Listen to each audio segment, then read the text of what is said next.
пацанский мух. Братух, не обессудь, но ты везешь шпану. Когда водила протянул. Assalamualaikum warahmatullahi wabarakatuh. Perkenalkan, nama saya Sartika dari kelas AP5D dengan NIM 19103222303. Pada video kali ini saya akan menjelaskan tentang 3 pembahasan, yaitu mengenai tugas pimpinan, administrasi umum, dan juga administrasi keuangan.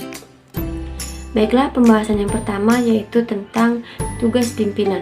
Nah, tugas seorang pimpinan adalah membimbing dan mengarahkan anggota tim, kelompok, ataupun organisasi agar dapat menuju ke arah yang sesuai dengan visi, misi, dan juga tujuan yang sudah dibuat bersama. Karena seorang pimpinan itu kan merupakan sosok yang diberi kekuasaan atas anggotanya. Secara umum, tugas seorang pimpinan yaitu yang pertama, pimpinan menjadi panutan bagi orang lain. Nah, maksudnya dengan memberikan contoh yang baik, perilaku yang baik, nah ia akan menjadi panutan bagi orang lain. Yang kedua yaitu pimpinan menunjukkan integritas. Seorang pimpinan yang berintegritas memiliki nilai-nilai baik dalam membuat keputusan, berperilaku, dan juga berinteraksi dengan orang lain. Dapat menetapkan garis tegas antara yang benar dan juga yang salah, dan mendapatkan penghargaan dari orang lain di atas prinsip, etika, dan juga sikap konsisten yang dimilikinya.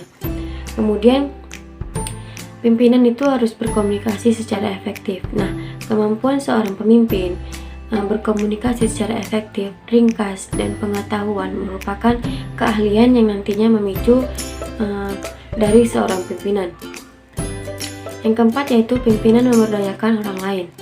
Nah, yang kelima tugasnya yaitu pimpinan memberikan motivasi dan juga inspirasi, melaksanakan fungsi manajerial yang berupa kegiatan penyusunan rencana, penyusunan organisasi, pengarahan organisasi, dan juga pengendalian serta pelaporan. Tugas pimpinan yang selanjutnya yaitu menciptakan iklim kerja yang baik dan juga harmonis. Dan yang terakhir, menyusun fungsi manajemen secara baik. Selanjutnya pembahasan yang kedua yaitu tentang administrasi umum. Nah, administrasi umum adalah sebuah seni sekaligus proses. Nah, sebagai seni, administrasi membutuhkan kiat khusus yang sifatnya kondisional dan juga situasional. Karena selalu terkait dengan situasi, kondisi, waktu, dan tempat. Dalam administrasi terdapat unsur-unsur tertentu, diantaranya terdapat 2 atau lebih orang di dalamnya. Terdapat kerjasama antar orang tersebut yang sifatnya formal dan hierarkis, memiliki tujuan, dan terdapat tugas ketersediaan sarana dan prasarana. Adapun menurut George R. Terry, pengertian administrasi adalah kegiatan perencanaan, pengendalian, dan pengorganisasian pekerjaan perkantoran serta penggerakan yang mereka laksanakan agar mencapai tujuan yang telah ditetapkan. Adapun tugas dari administrasi umum yaitu membuat dan merencanakan agenda kantor, membuat surat menyurat, melakukan arsip data, mengurus email kantor yang berhubungan dengan administrasi umum. Untuk penjelasan yang terakhir yaitu tentang administrasi keuangan. Administrasi keuangan adalah upaya pengelolaan yang dianya mencakup semua aktivitas ataupun kegiatan yang berhubungan erat dengan semua sistem keuangan untuk mencapai tujuan tiap perusahaan ataupun tiap organisasi. Nah, administrasi keuangan dalam arti sempit yaitu segala pencatatan yang masuk ataupun keluar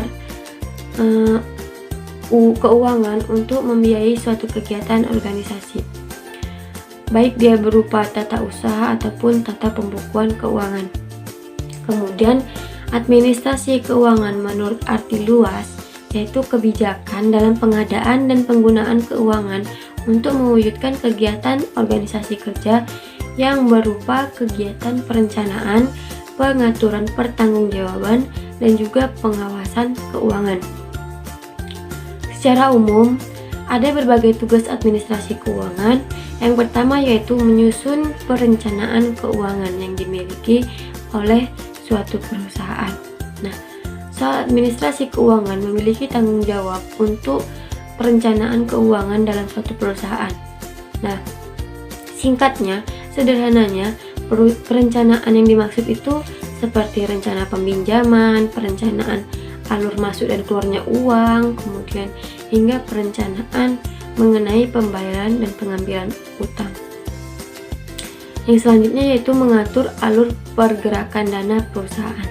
Nah, jika dipahami, keuangan perusahaan selalu bergerak, baik dia bergerak di dalam tubuh perusahaan itu sendiri maupun bergerak keluar masuk perusahaan. Nah, pergerakan ini diatur oleh administrasi keuangan dengan cara menentukan kapan pembukuan rekening baru, kapan penyetoran uang dari satu rekening ke rekening lainnya, dan pemetaan penggerakan uang. Kemudian yang ketiga yaitu memahami utang, aset, dan skema pembayaran. Seorang administrasi keuangan harus mengetahui dengan baik semua hal mengenai keuangan perusahaan. Nah, dengan memahami kondisi keuangan secara menyeluruh, administrasi keuangan dapat menentukan langkah selanjutnya yang dilakukan sesuai dengan tujuan menyehatkan keuangan perusahaan tersebut. Nah, tugas yang keempat yaitu mengaudit anggaran keuangan perusahaan yang digunakan untuk kebutuhan tertentu. Nah, pihak administrasi keuangan memiliki hak untuk menentukan dan menagih return of investment atas dana tertentu yang dikeluarkan oleh divisi lain. Nah, seorang administrasi keuangan dapat menolak pengajuan dana dari divisi lain apabila hasilnya tidak menguntungkan bagi perusahaan. Yang kelima, tugasnya yaitu mengarsipkan dan mengurus surat berharga. Nah, kemampuan pengarsipan yang dimaksud yaitu mencatat, melakukan cek pada aktivitas modal, hingga menyimpan surat berharga berdasarkan cara yang benar.